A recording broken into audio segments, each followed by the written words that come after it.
Fighting Wokeness, Oregon promotes teacher program to subtract racism in mathematics. Apple invests millions to back entrepreneurs of color as part of racial justice push. Gender ideology ties Scouts in tough knots. NFL drops the ball as TV ratings take hit over wokeism. Companies used to be in business to make money, sell stuff and employ people. They were run by executives who were proudly capitalist and believed in the country's founding principles. No longer, it seems.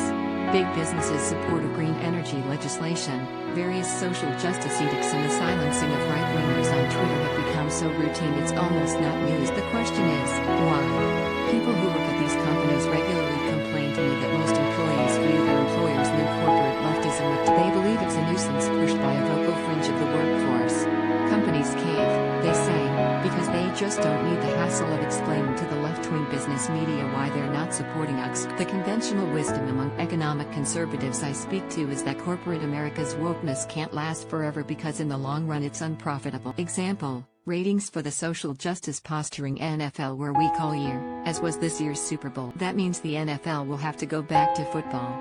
If Nike sales decline amid the sneaker brand's embrace of the ultimate social justice warrior, former NFL QB Colin Kaepernick, the founder of the Down on One Knee movement, market forces will likely prod the company in a new direction. That's why the NBA, another big business, just made the pre-game national anthem mandatory after one of its owners, liberal tech entrepreneur Mark Cuban, enraged many fans by pulling it from the start of Mavericks game. Remember, 74.2 million consumers voted for Donald Trump in part because they can't tolerate virtue signaling being thrown in their faces every minute of their lives.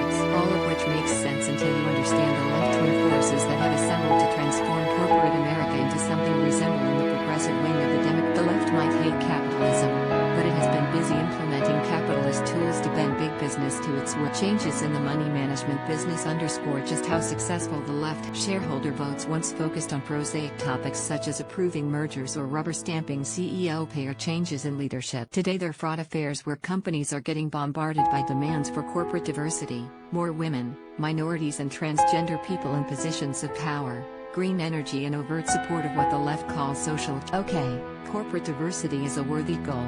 But since when were many shareholders, looking to invest for retirement, so concerned about whether they were holding stock in a company that supports eliminating greenhouse emissions or canceling Columbus Day?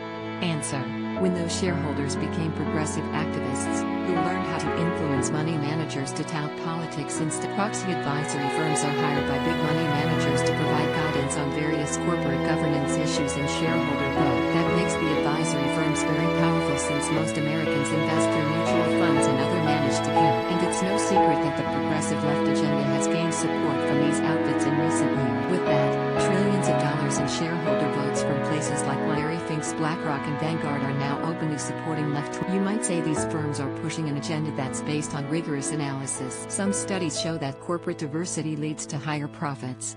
Global warming could destroy the economy. Studies also show the opposite, that diversity has no impact on profits.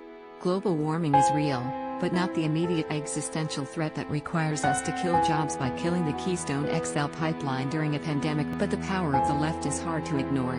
They find common ground with public pension funds run by liberal politicians who also want to sway corporate behavior leftward. It wasn't so long ago when companies used to ignore the investor crank who bought one share of stock and came to shareholders' meetings to lob insane questions at this. Money managers and proxy firms weren't swayed by outside forces to vote as, but most shareholder votes now involve progressive edicts under the guise of so-called environmental social governance. And ESG, as it is known on Wall Street, is a way to measure everything from a firm's compliance with green energy initiatives to its embrace of causes such as Black Lives. The average retail investors in mutual funds have no say or vote in this vast transformation even as their money is being used for political. The fund is responding to the vocal minority that figured out how the game is played. Vincent Haranon, a law enforcement consultant and PhD candidate at the University of Cambridge, in an article last July on the website Quillette wrote, "When it comes to the culture wars, the goal of a corporation is not to maximize profits, but to minimize loss. That means constantly appeasing the vocal and organized minority, and corporate America's lurch to the left won't end anytime soon."